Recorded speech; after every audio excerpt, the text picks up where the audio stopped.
ओम नमो नारायण। कुंडलिनी शक्ति प्रकरण 2। परमात्मा की आकांक्षा असंभव।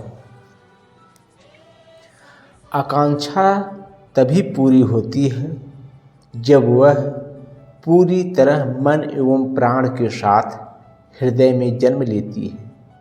यदि आपने पूरी तरह मन प्राण भी लगाकर मोक्ष को बचाने की चेष्टा साथ में जारी रखी कि धन भी कमा लें और ईमानदारी भी बची रहे, तो आप ही बतलाएं कि ऐसा कहीं हो सकता है? तो बेईमान होने के लिए तैयार हो जाइए, फिर मोक्ष की चिंता छोड़ दीजिए। यदि धन और धर्म दोनों को संभाला तो आप दो नाव पर सवार हो रहे हैं, अतः कहीं नहीं पहुँचेंगे। तो जिसको जाना है संसार में वह निश्चय ही पहुँच जाता है।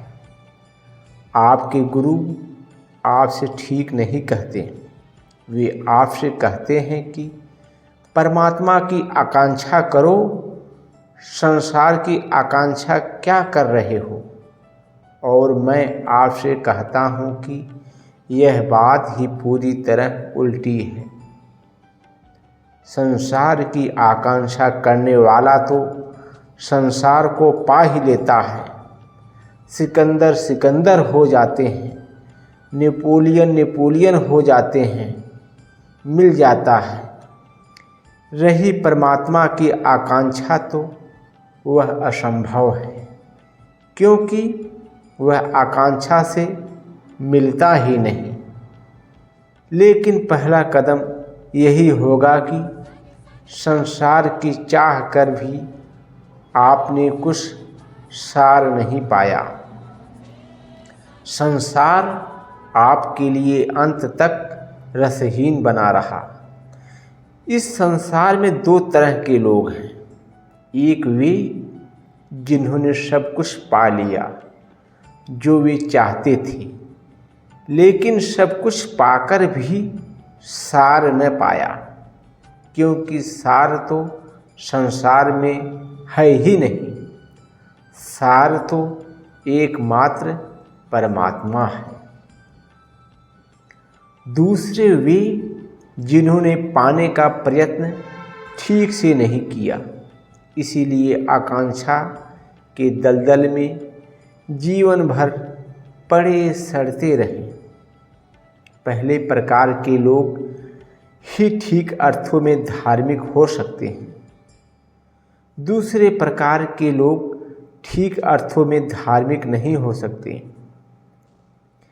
पूर्ण धार्मिक होने के लिए संसार की दौड़ में असार सिद्ध हो जाना चाहिए, तब नई दौड़ शुरू होती है। तब आप पूरे मन एवं प्राण से नई दौड़ में लगेंगे। तब आप परमात्मा को चाहते हैं, मोक्ष चाहते हैं, सत्य चाहते हैं। एक आकांक्षा जन्म लेती है, मोक्ष की आकांक्षा। लेकिन जब आप आकांक्षा में दौड़ेंगे तब आपको धीरे धीरे पता चलेगा कि मोक्ष की आकांक्षा करना मोक्ष से बचने का उपाय है। यहाँ तो आकांक्षा जब पूरी तरह नष्ट हो जाए तभी मोक्ष की उपलब्धि होती है। मोक्ष के मार्ग में सबसे बड़ी बाधा है आकांक्षा, क्योंकि मोक्ष का अर्थ ही है आकांक्षा से मुक्त हो जाना। मोक्ष का कोई और अर्थ नहीं है। परमात्मा को पाने का अर्थ ही यह है कि कुछ पाने की चाह ही नहीं रही, वही परमात्मा उपलब्ध हो जाता है। इसीलिए विपरीत शब्दों का उपयोग योग ने किया है।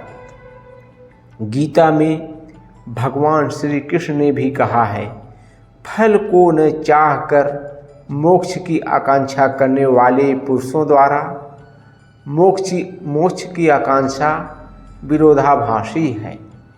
वही आकांक्षा बांधा है। आरंभ आकांक्षा से ही करिए तो अंत निराकांक्षा पर होगा।